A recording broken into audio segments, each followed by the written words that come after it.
Okay, you're turning off the phone? Yeah, I'm putting it on airplane mode. Welcome to Back Talk. This is Elizaveta Federmesser, and today my guest is also my really good friend, Mariana Fernandez Mora. I never say your full name, it's crazy. It sounds so weird, to me at least, because you never call me by my full name. Probably first time in person, almost. That's crazy. Yeah, but Mariana, you're an artist and a researcher and just a fantastic human being.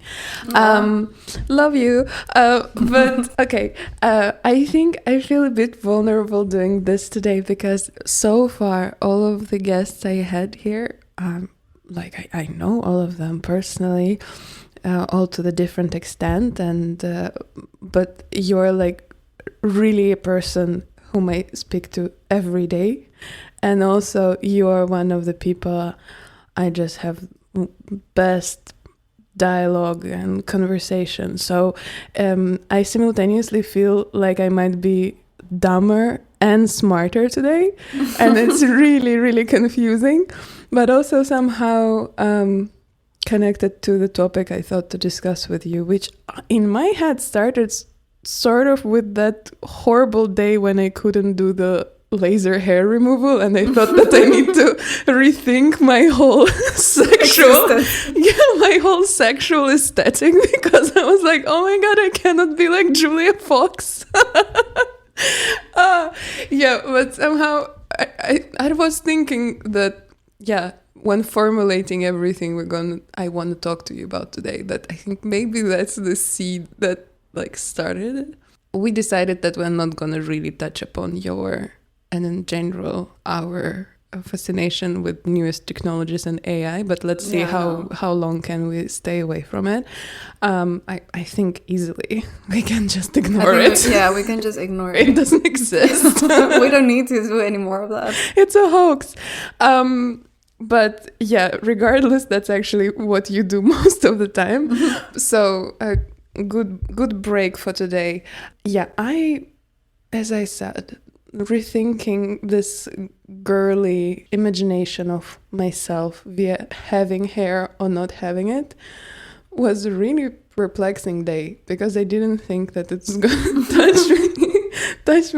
touch my soul, but it did. Your hairy soul. There's only so much you can do. I sent you this article the other day from the polyester design. It wasn't really connected originally to that idea of hair removal, but it kind of makes sense. So do you have a name for the article itself?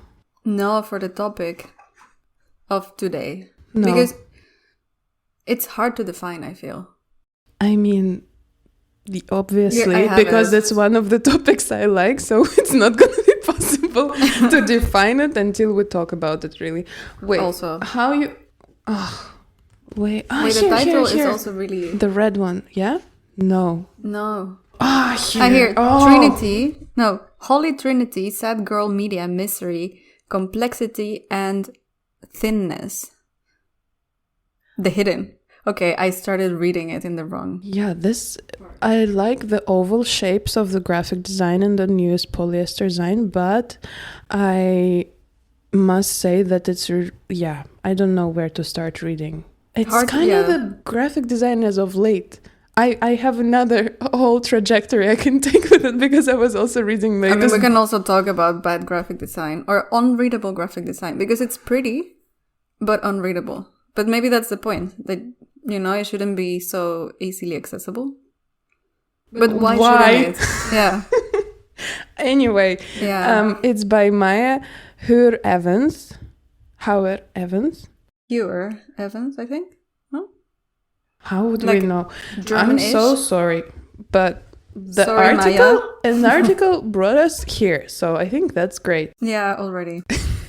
But maybe you can say why you chose this one to send in relation to the hair remoul debacle. Let me cook. Okay. I'll bring you there. We're simmering. simmer through. Let us simmer. Chill.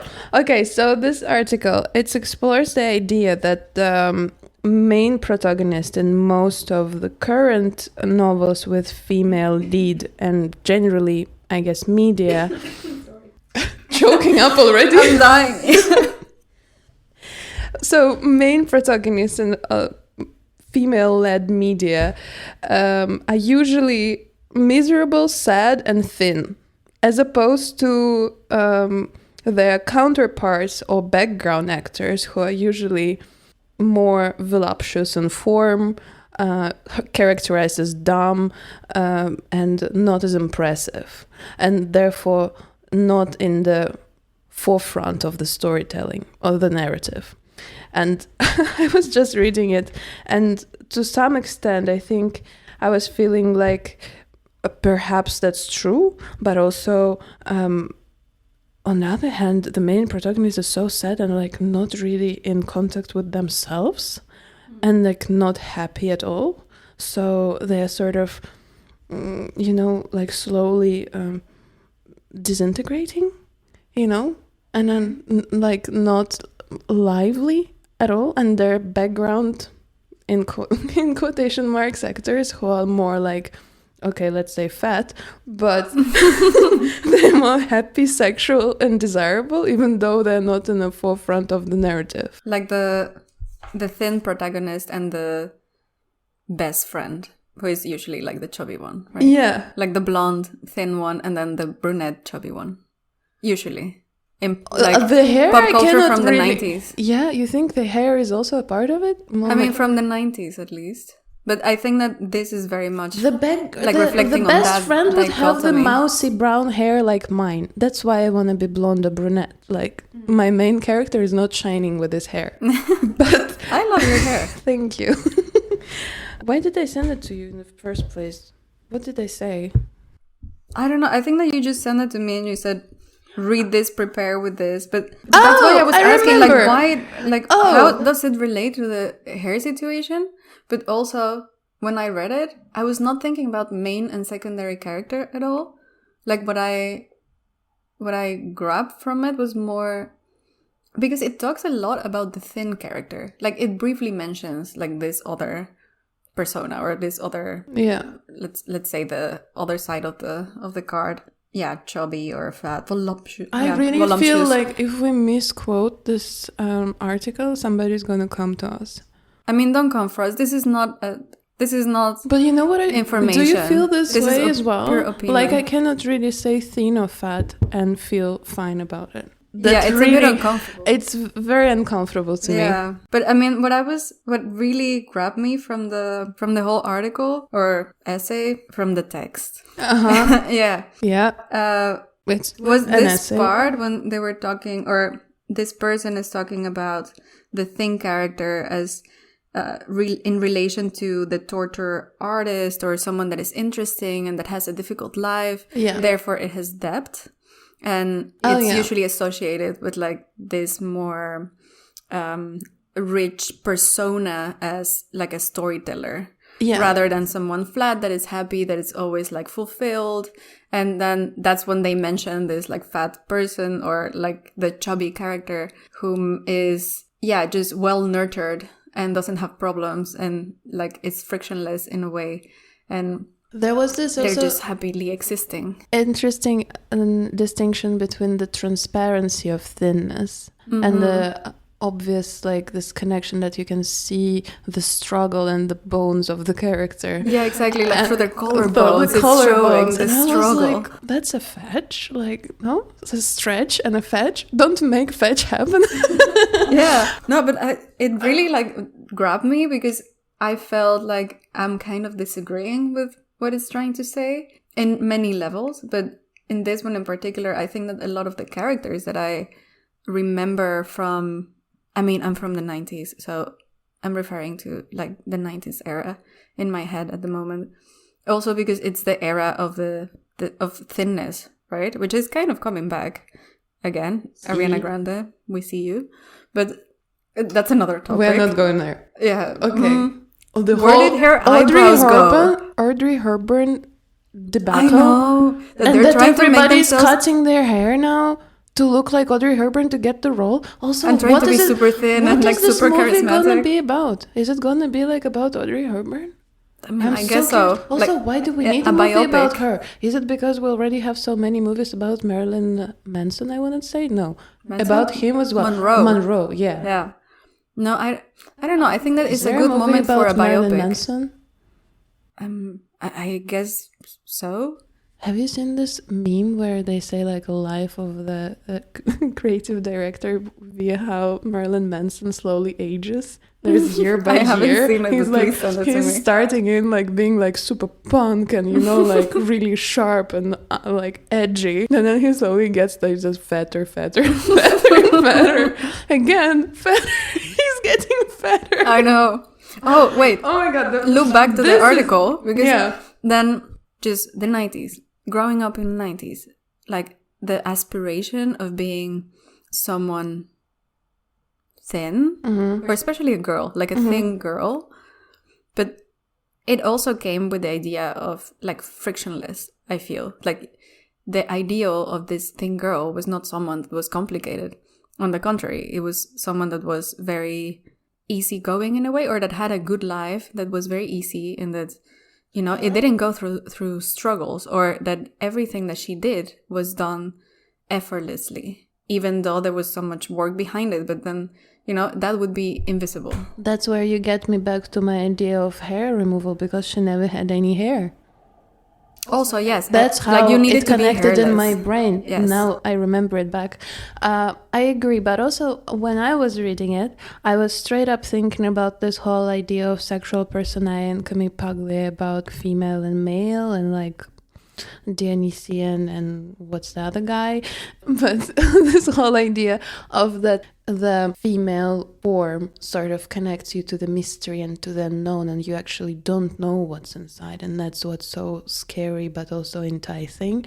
And the male form is like so sharp and etched out, and it's so clear in form and like visible, that it is more like a tool to use. Sorry, but that's sort of a thing. And in that regard, I was reading Maya's text and I was thinking, well, isn't that like just a desire to not be yourself and to like get like, I don't know. We are talking a little bit about like eating disorders, which is like a scary and uncomfortable topic for me. But yeah, I mean, that was the theme, that's very much of the theme of this article. I feel like just romanticizing the main character trope as a thin one. Yeah, but also like when she mentions like this part of the collarbones, especially, I feel like that is very much like eating disorder coded. And also there was this section, let me see if I can find it, but where she writes about this desire to disappear or to be sharp.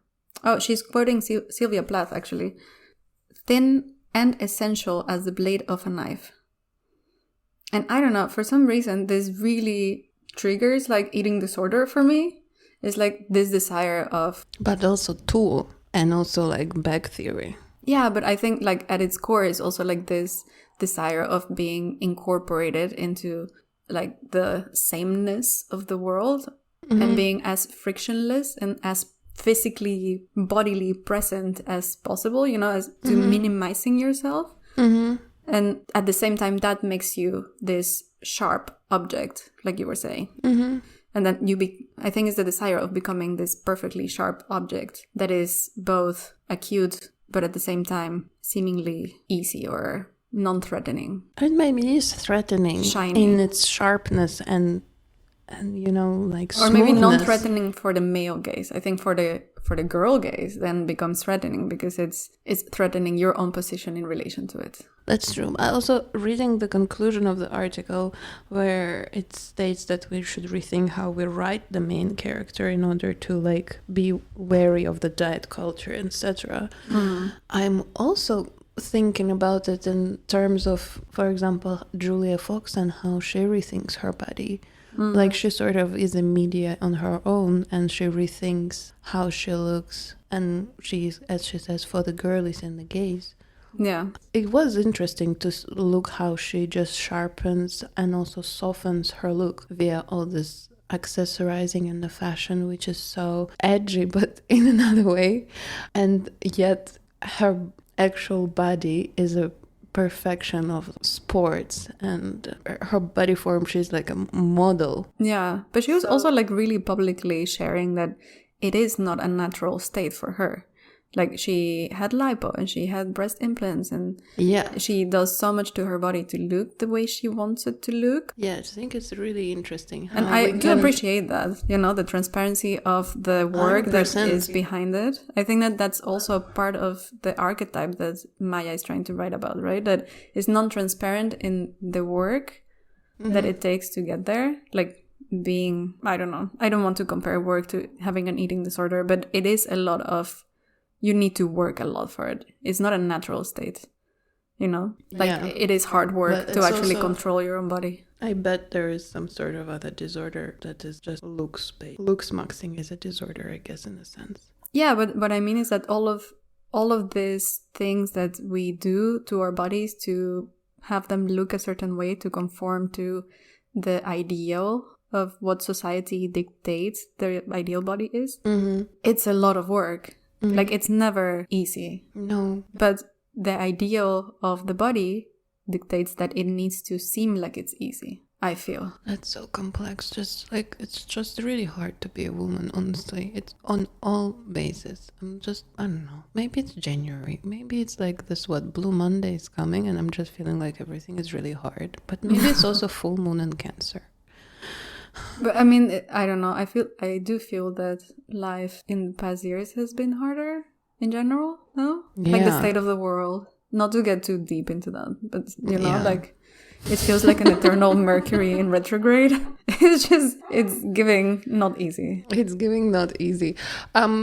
But I was also thinking, because I just read this article about identities. I want to call it identities porn, but it's called Painted Protest. And I think it also sort of ties into this idea of fetishizing the identities and sort of conforming to them and, like, you know, tagging yourself in terms of being accepted or being tagged, not necessarily doing it yourself to yourself, but also somebody else can do it too. What do you mean with tagging? Like identity tagging, like putting tags on everyone and labels so you understand where they come from and what they are about. Yeah. And somehow it's like, it made me also feel really sad. But yeah. No. But why did it make you sad? Well, actually, yeah, this brings me back to my idea that I was thinking also, that I feel like I'm not well educated, or maybe not much of an erudite in the area of feminism. And you would be the person I would ask to explain to me some ideas. But I would never call myself like a expert in feminism. Like, but I just felt like you would know more than I do. Like, I know. But I was also thinking, of course, how do I put it? I realized that I, till certain moment in my life, never really bothered to figure that out for myself. And then I feel like the desire to just learn this about feminism, it didn't come necessarily from the lived experience, but rather by the fact that I was at certain point of time in an art institution where certain ideas became more and more, how would I put it? They didn't become a constant, but it was more like not knowing which kind of feminist you are became a faux pas that you cannot really, pass. So I felt like that's where my interest actually came from, and I don't think it was like a real interest. It was more like conformity. So like, feminism. You wanted to know which kind of feminist you were. Yeah, it was pretty much as the same desires figuring out which aesthetic sexually I'm gonna be channeling, or which season am I. So it wasn't like a natural desire coming from like an emotional whatever. distress, pleasure, awakening, anything. It was just this intellectual idea of a necessity to, again, label myself. So in that regard, I was also thinking that it's just unfortunate, to be honest. It's just not being able to like define yourself in that way, or like unfortunate in the sense that a lot of very interesting things and philosophies that would before come naturally as just curiosities became tokens of like entry points into certain spaces and conversations, and you would have to learn everything through the lens of this identity about yourself to be able to say how you refer to every question and every problem, and after that you would be invited to participate. Whereas in my ideal world, you would first be participating and then figuring out what you think about it. Yeah, I mean, I also do completely agree with that. This reminds me of something that we were talking about not so long ago, of this article, sorry, whomever the author is, I cannot remember. But this article that we were discussing about how in the past decades, art has been centered a lot around the individual identity. Yeah, that's and then the it one. Becomes the painted protest, the Din Kislik. That's what it's called? Yeah, that's what I'm referring to. Exactly. Okay. And then it hit a bit late, but I'm here with you. I've arrived. I've arrived. But yeah, I mean, I completely agree with the premise of it. And I think it's also a shame that it's not only in art, like in the art world. I think that in general, society would have been shifting towards a more individualistic lens to live through. And I don't know, it's really annoying because then specifically referring to art, which is what we were talking about last week or so, then the experience of the art itself somehow is not relevant. Like the experience that the viewer has of the art is not relevant anymore, because the only thing that is relevant is how the artist's identity connects to the piece that they made. And then there's this huge story behind the art piece talking about the journey of the artist or the identity of the artist that sustains whatever is supposed to be on display, but there is no emotional response to the art from the audience because they first need to rationalize it and intellectualize it before they can actually engage with it from an emotional, experiential point of view. And I think that's not great, I think, for the art world in general. I like works that move me or that make me feel something.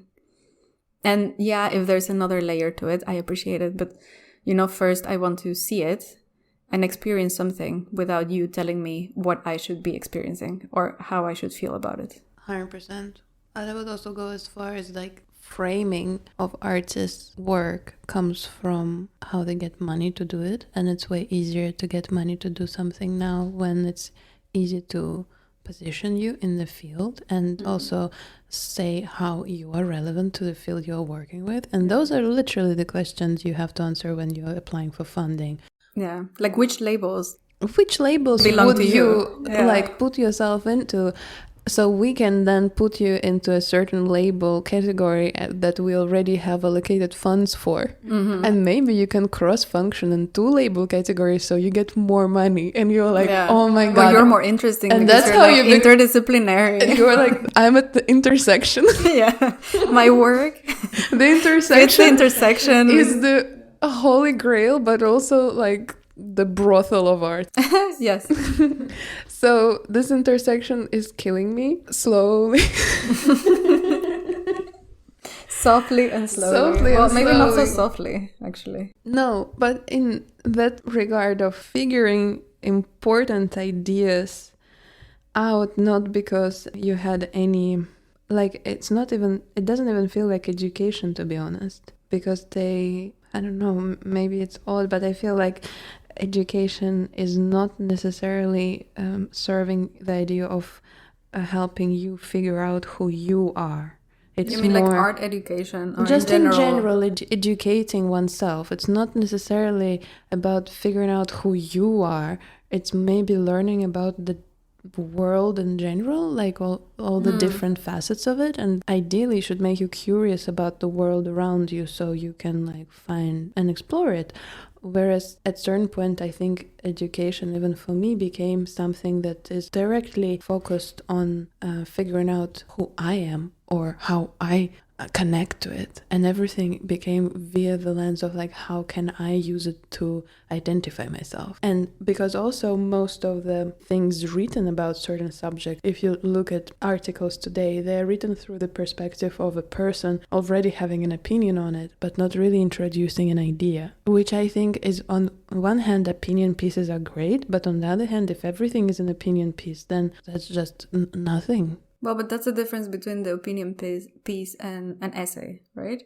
No, I don't know. I mean, also in academia, I feel like a lot of the papers and essays that circulate around are actually recycling the same ideas over and over. Oh my God, you remember that horrible presentation that I absolutely hated about the menstrual cycles? Oh, yes. That was really tough. But that's not academia. But it was presented in academic surrounding, and it was positioned as academia, and it was published by academic journals. I think that belongs to the discursive academic, niche corners of like institutional academia. I think that they're... Okay, but what is then academia? Because I was like, hell no. I don't know, like Lev Manovich. Okay. Like in relation to some stuff that we're like interested in, like in... Big thinkers with their own ideas. But that work inside the academic context. Anyway, I don't want to go too deep into that because it gets boring quite quickly. It just makes me think about David Lynch. So sad. I know. Yeah. Just big thinkers. Yeah, but I think big thinkers, those we need more of, or maybe big creatives that are good at expressing their thinking process. Those are kind of my favorites, including David Lynch. There is such an important link to be made when it's successfully expressed idea, but also linking to experience and emotion that you can sort of grasp onto it from both ends via the explication on the label or via just looking at it or like experience it, listening, whatever. Yeah, for sure. I mean... Which is, I think, super rare. Like, it's so hard to balance the two. Yeah. I cannot like even come up with any example where I would be like, oh, that's when it happened to me and I remember this work and it changed my life. I think one of the shows that I can think of, but maybe it's also not very easy to understand at the beginning, but that's what I liked about it, is the work of Walid Rad.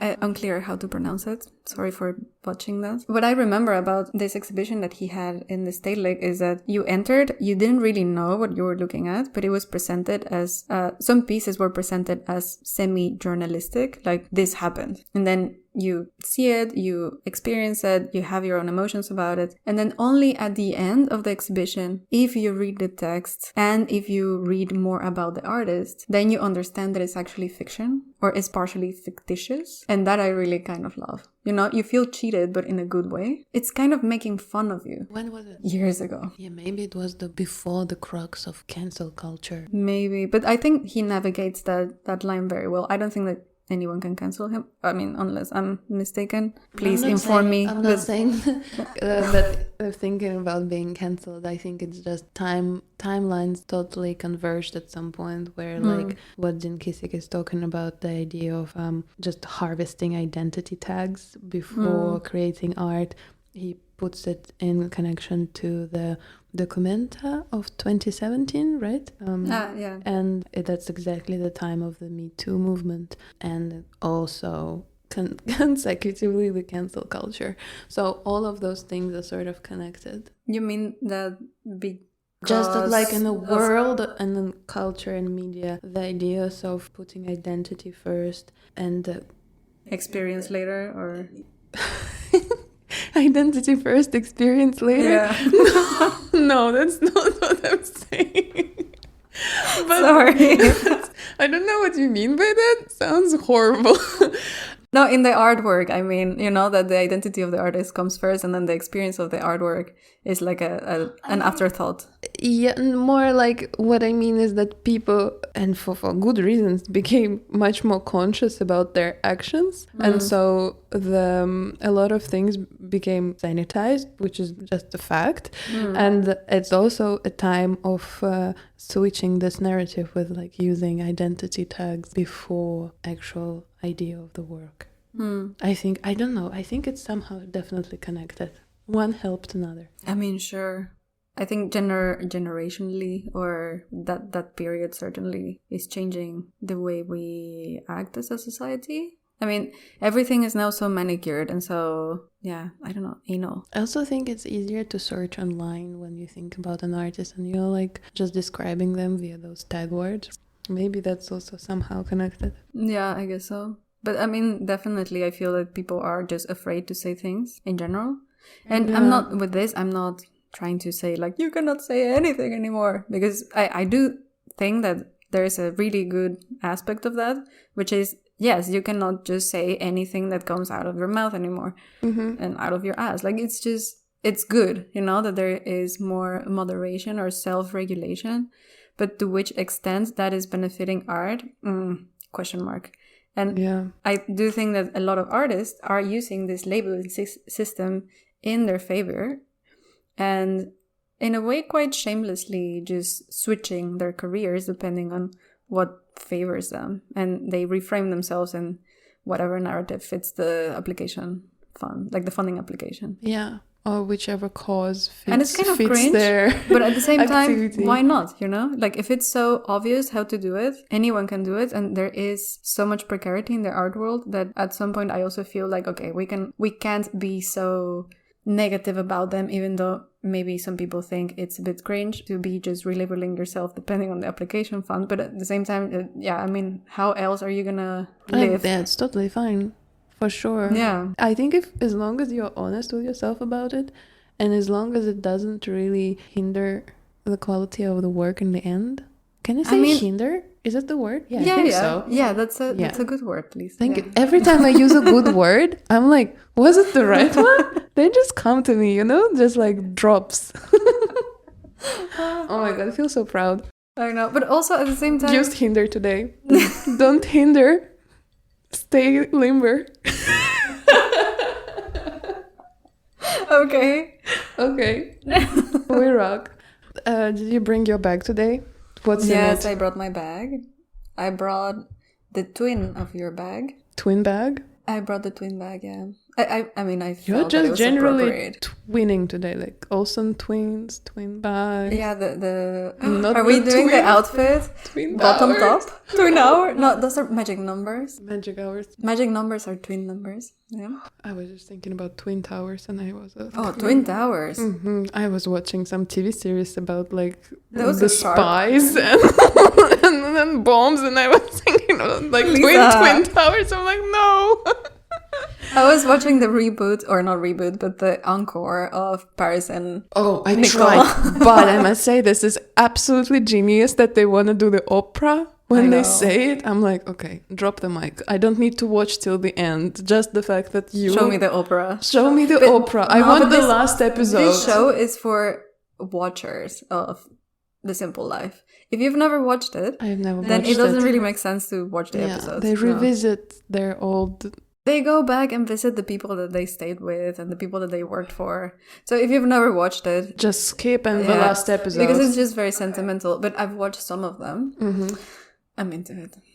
I like it. I mean, I'm sold, but just the opera part. I'm good with the opera part. I also feel like their logic is similar to our logic. I don't know. I feel like I think they're just artists. We're twin spirits to Paris and Nicole. Great. I don't know what I think about it, but I definitely think they're both very creative and definitely artists. We just nobody gave them credit for it. Nicole is hilarious. Converting this, like, what's the sound? Like Sanasa. That's I can't genius. believe that you've never watched it. Yeah. I was also I think the last thing, because I was reading a lot of stuff before we conversing with you. I don't know. I just had a lot of articles open in my tabs, and also bought a lot of magazines, which I must say, please stop printing magazines on newspaper, paper stock.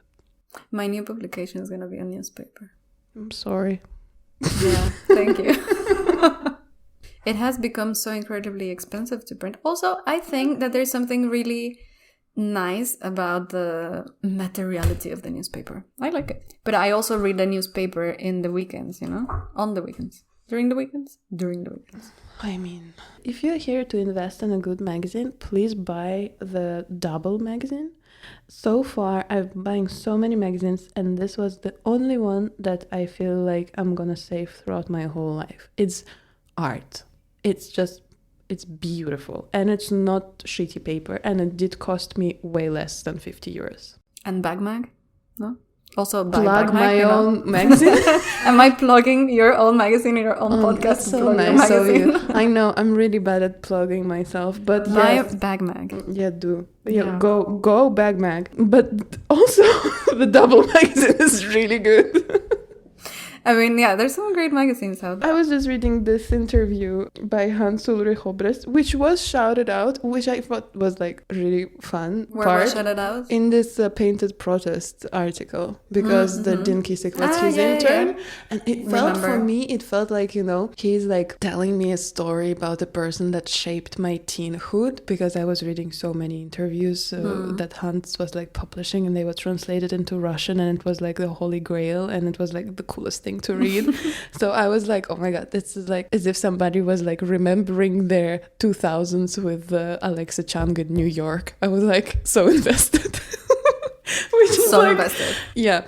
Anyway, but then there is this interview that Hans was doing with Martin Margiela, and Margiela is talking about how he was like hiding his identity throughout his whole career, and then it's his greatest accomplishment that he became so successful despite his anonymity. But that was the strength of the whole thing, right? That he is in a way what we were talking about at the beginning of like remaining very mysterious and like unachievable, and also very Kim Kardashian in the black full suit. All the cool things are untaggable. Or like they're associated with so many things that they become undefinable, And at the same time, they're like completely empty canvases for you to project whatever you want onto them. Literally Margiela. Exactly. Yeah. Or Kim, or, you know, like any of this. I think Kim uses a tool. He's living, like Margiela is living this life consciously. Oh, no, for sure. I mean, I'm not equating Kim to Margiela, but I'm just saying that in a way, they both utilize this idea of like the blank canvas. 100%, yes. I mean, Kim more recently or maybe more in the like post Kanye. Yeah, but that was her iconoclast moment. She's building her up again. Yeah, she's on a circle. And I mean, we love Kim as well. Yes, but she's not Margiela. Mm-hmm. Yes. Happy we agree on that. But it was just really interesting to read about him like going completely anonymous and creating such a strong work that just is not really connected to anything that who he is personally.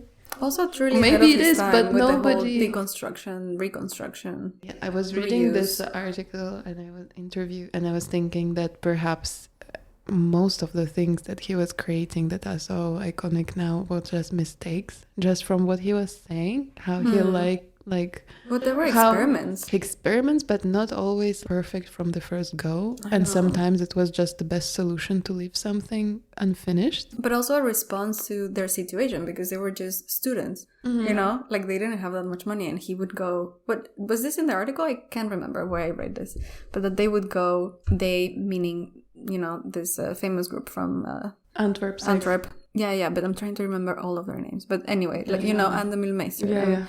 Dries and Margiela, they would go to Paris, and they would try to sneak in the fashion shows and to sneak into the fashion shows, and they wouldn't have money for clothing. So then they would just go to the thrift stores and buy stuff and rework it and make their own extravagant outfits. And that's in a way how they ended up with their own very particular very popular now aesthetics, but it was all from, in a way, scarcity and reappropriation and a lot of creativity, like tons of creativity. I was also thinking that there was a time when your personal aesthetic was so important, and I don't think it is as important now.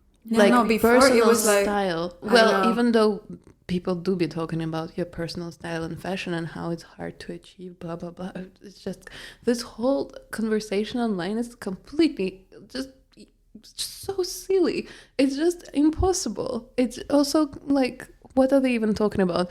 Because if you spend your past 20 years on Instagram and that's all you have in your head, why would you like the idea of personal aesthetic or honing it is not even the same as what it was referring to 20 years ago. No, but also I think that now personal aesthetic is more how curated you can make it, how clean and curated and sharp you can make it. And before, I remember when I was just a little girl in the, that's okay, you can say it out loud. When I was young. When I was young.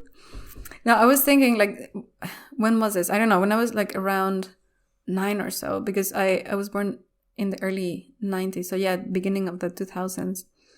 The era of Style Rookie, remember? Yeah. Of Tavi Gavinson. I loved her. And, I mean, mind you, she was, like, quirky. She was really trying to find, like, what combination of things made her who she was. And that exploration, I just found it fascinating. And yeah, I had my crazy looks back then. It was really fun and it was allowed. Like at that time, that was the thing that was exciting. Like to experiment with as many fashion trends, not really trends actually, fashion traits as many as possible. And then trying to find which combination was what made you unique and that represented your identity as clear as possible. And now it's more like, okay, how can I fit myself into this manicured category of like, am I a minimalist with a personal style? Or no, but like even in Pinterest or Instagram or how they define these trends. So it's like cottagecore minimalism, prairie goddess with a dash of, I don't know, Real Housewife of New York. I'm not on Pinterest, I hate it. No, but also on Instagram or on TikTok. I abandoned TikTok for a very good reason, I think. It's polluting to the creative mind, I think. Very much. Margelli is also talking about it in the article, how everything is so accessible now on the internet that he thinks that students nowadays are really just not able to hone, like to see behind the picture, to see the origin story. Yeah. But coming back to the identities, not identities actually. Okay. I don't know. It's okay. It's okay. I will figure out my hairless or hairful sexual aesthetic later. Wait, but talking about trends and hair and all of this, I mean, maybe not at all related, but it just made me think of how we've gone through so many periods of hair trends, including body hair, just in like the past, I don't know, 20 years. Yeah. Like we've gone through from having no hair to being trendy again to be hairy to manicured hair, like a little bit here, a little bit there, but not too much. And now everyone is again trying to get lasered their whole body like a little ceramic piece. It's just painful to think about it. I mean, the whole thing is painful. Removing hair. It's just all really painful. But I think we should round up with what's in your bag. Yeah, show me the twin. Yeah, I'll get it. Do we need to explain the twin concept? Oh, well. So we have. Yeah. Maybe you can explain it. Well, the twin comes from me being obsessed with a store in Tbilisi, Georgia, which sells fantastic dupes. And once my partner bringing me fake Balenciaga, what is it? What is the name of the bag? No, this is not the city bag. This is another one. Le Cagole? I don't know. This is small. Anyway, it's like the shoulder bag from the city bag. Yeah, it's like baguette of the city bag. Yeah, exactly. And I had been looking in this fake direction. I wanted a fake one because anyway, they look fake anyways. I think it's important to mention that you're the person who literally wears La Mer, and I'm the girl with like, I don't know, 10 fake bags on rotation. Yeah, but you also have like fantastic Dries Van Noten coats. Okay, yeah.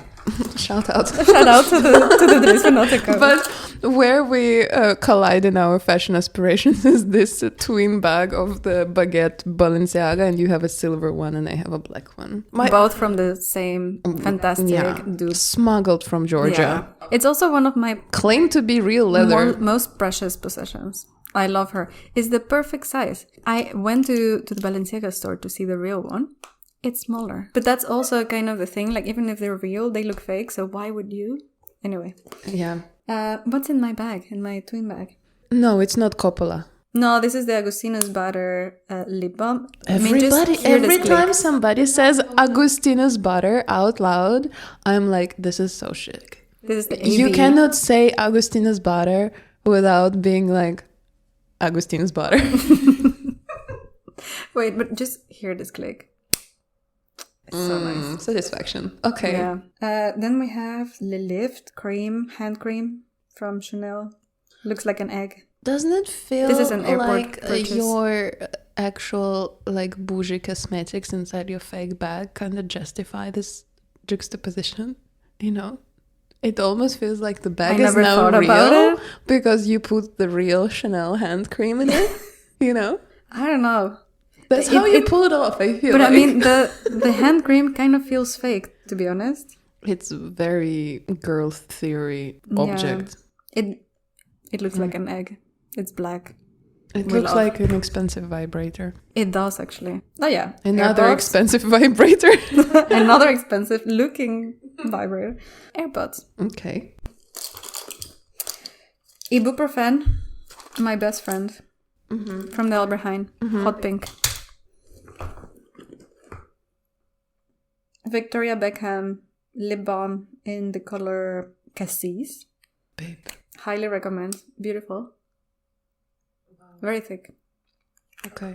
I like it. Another nice lip product is a Dries Van Noten refillable lipstick. I feel like you were preparing for this. Almost. Well, this Dries You Van Noten prepared one, the bag. No, this Dries Van Noten one, it's always in the silver bag because it's my go-out bag. Okay. The matches. Matches from Cavariner, Die Straße mit Charme. So this is from Germany, for sure. This sounds satanic. This sounds satanic. Oh, they're black. They're satanic looking. Yeah, they're black. I can't remember where these ones came from. I mean, maybe from Berlin. Shout out Berlin. Yeah. Oh!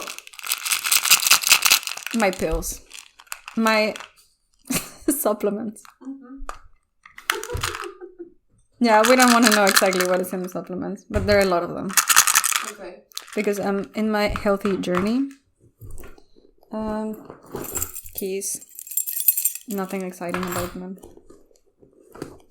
My notebook with my pen inside.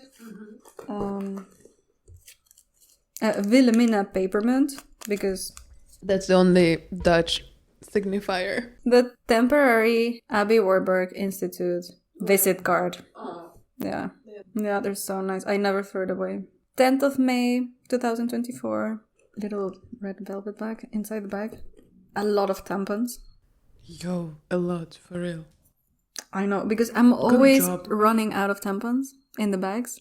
Yeah. So every time I just see a discount on the tampons, I buy a lot, and then I just stash the tampons in all the bags. And I think that's it. Let me check the other pockets. This one is empty.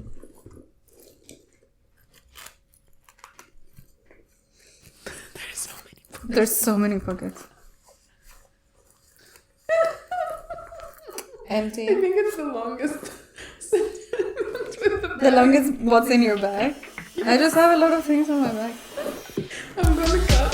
Wait, I found something in one of the pockets. I have a crystal. Okay.